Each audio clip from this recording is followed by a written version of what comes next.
మనం దేవుని కంటే ఇక దేనిని హెచ్చించడానికి ఒప్పుకోకూడదు మన బ్రతుకులో.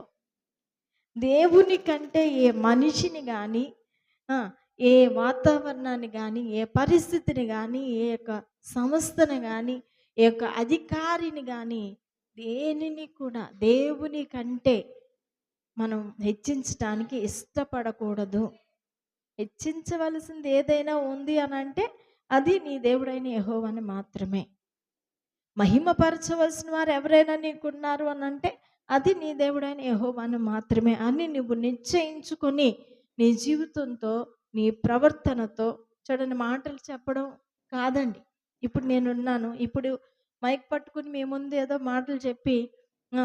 నేను తర్వాత దేవుని మహింపరిచే పనిలో లేననుకోండి. ఈ మాటల వలన ఏ ప్రయోజనం ఉండదండి. ఈ మాటల వల్ల ఏ